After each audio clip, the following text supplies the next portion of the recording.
Grand-Bassam, ancienne ville coloniale française, située à environ 45 km à l'est d'Abidjan, est depuis plusieurs années un paradis pour de nombreux Ivoiriens et expatriés.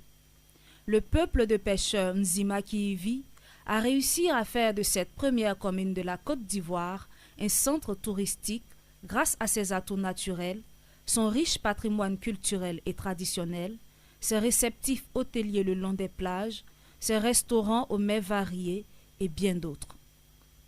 Ces acquis ont aidé cette ville à figurer sur la liste du patrimoine mondial de l'UNESCO. Un programme qui catalogue et conserve les biens culturels capitaux pour l'héritage commun de l'humanité. Cette position fait de Grand-Bassam un haut lieu de rencontre des hommes d'affaires et de réflexion à travers des colloques, des ateliers de formation et des séminaires, toutes choses qui confèrent à cette commune le caractère de ville paisible. Pourtant, ce 13 mars 2016, c'est un cancan qui parvient à la population et aux autorités de la ville. La ville historique de Grand-Bassam a été frappée. La ville a été la cible vers 13 heures, temps universel d'une fusillade. 3 hôtels ont été attaqués. Après la Tunisie, le Mali ou encore le Burkina Faso, c'est donc la Côte d'Ivoire qui a été victime d'une attaque terroriste. Un jour de deuil national décrété en Côte d'Ivoire. Well, security has also been beefed up in Côte d'Ivoire. Bienvenue dans cette édition spéciale du Journal de l'Afrique consacrée à la Côte d'Ivoire et à cette attaque de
Comme une première dans le pays, Bassam est le théâtre d'une attaque perpétrée par des hommes armés.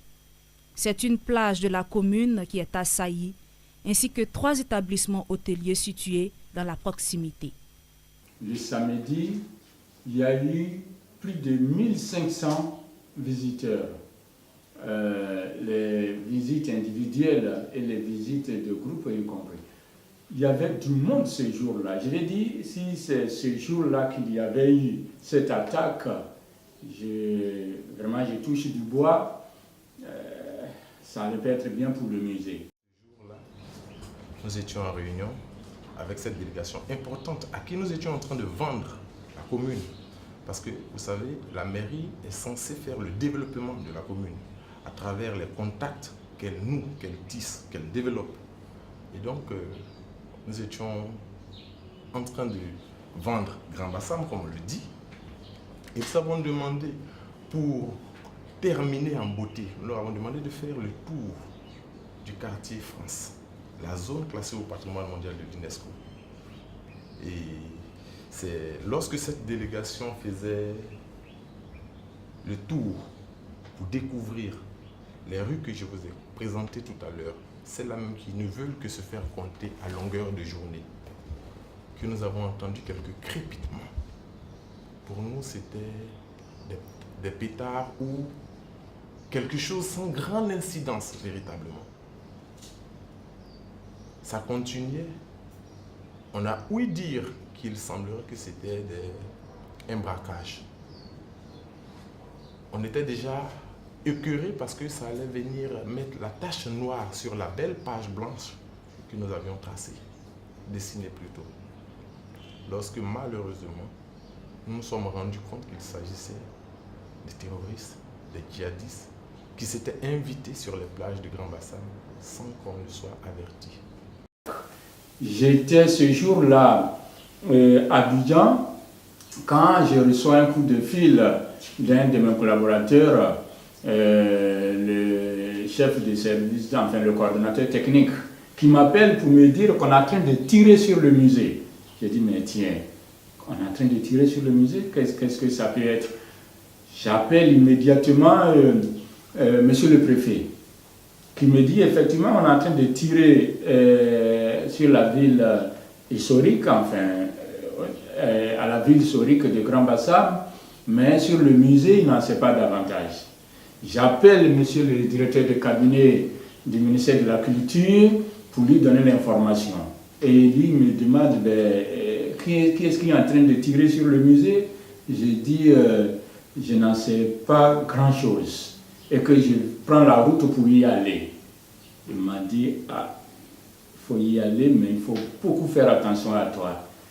Je vais dire, j'avais une obligation morale, parce que si le musée est ouvert, c'est de mon fait. Et mes collaborateurs y étaient quand on a commencé à tirer.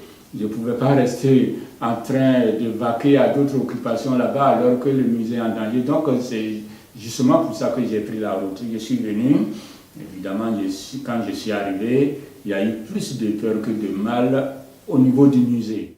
Nous nous retrouvions après la tournée et le regroupement chez le maire, lorsque les premiers blessés qui passaient, les premières personnes qui avaient réussi à s'extirper des méandres de la plage ce jour-là, qui n'était plus la zone qui donnait envie d'être, mais qui était la zone où il fallait être le plus loin possible.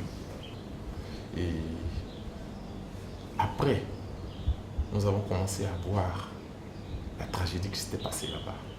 Les corps qui sortaient, les blessés qu'on conduisait à l'hôpital. Nous nous sommes rendus à l'hôpital. C'était écœurant, c'était triste, c'était sombre. Grand Bassam venait d'être frappé, en plein cœur. Mais ce n'était pas Grand Bassam qui était visé, c'était toute la Côte d'Ivoire. Parce que souvenez-vous, Grand Bassam est la mère de la Côte d'Ivoire.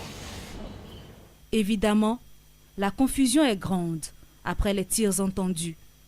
L'angoisse et la peur se lisent sur les visages. Qu'on soit client d'hôtel ou vendeur aux abords des plages, l'on cherche coûte que coûte à sauver sa vie. Nous étions en train de travailler paisiblement, on a entendu le bruit d'un pistolet. Et on s'est dit que c'était un braquage. Donc on n'a pas pris ça au sérieux. Mais après on a entendu 2 coups de tir. Donc là on a su que c'était pas un braquage, c'était quelque chose qu'on ne peut pas imaginer, comme une attaque, non, on ne peut pas imaginer. Donc chacun a essayé de s'échapper. On avait des clients qui étaient au restaurant, qui étaient en train de manger.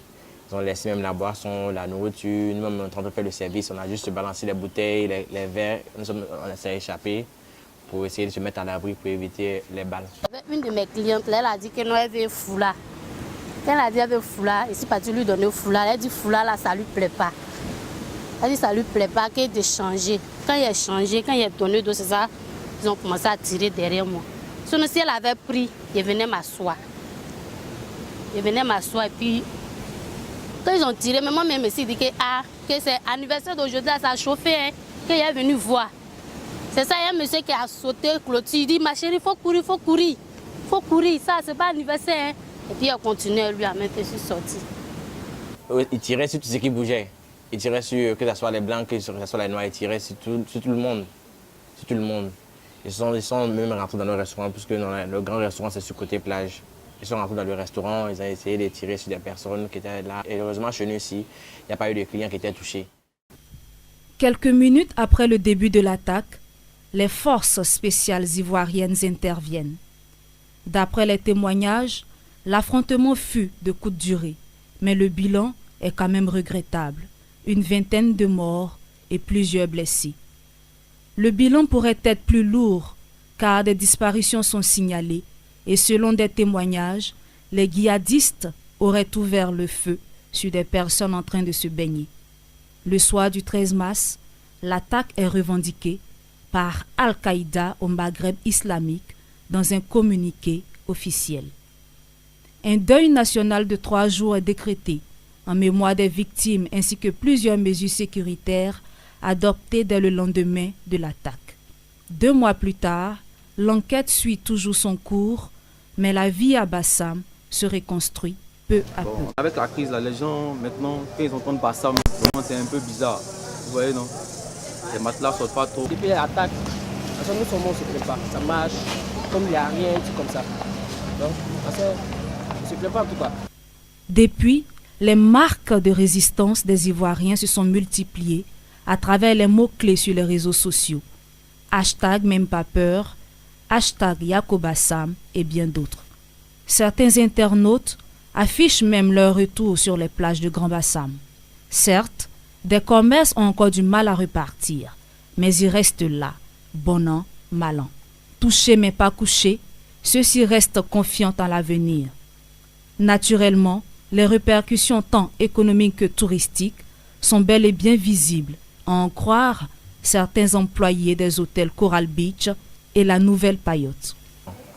La petite affluence qu'on a, c'est peut-être ce sont nos jeunes frères qui viennent d'Abidjan dans les convois pour venir profiter de la plage, mais les Blancs, c'est pas comme avant.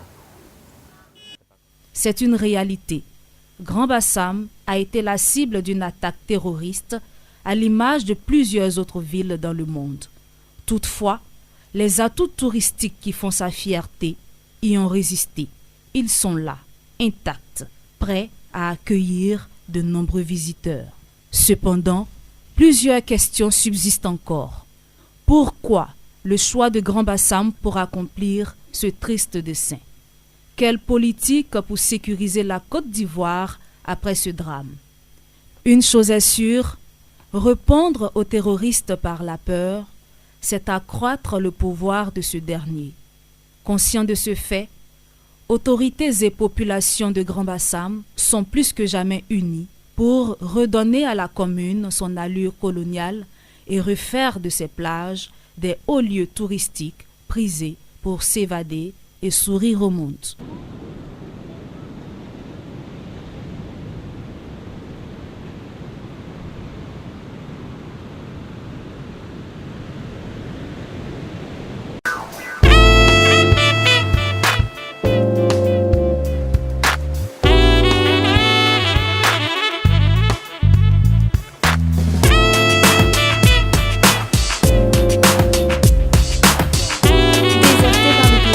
La plage de Grand Bassam est arpentée par les habitants. À l'entrée du site, les contrôles ont été renforcés.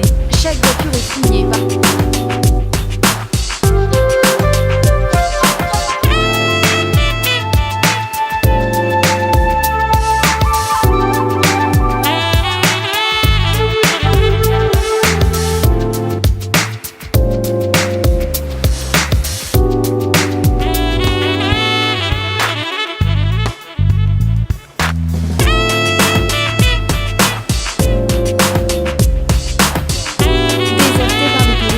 La plage de Grand Bassam est arpentée par les habitants. À l'entrée du site, les contrôles ont été renforcés.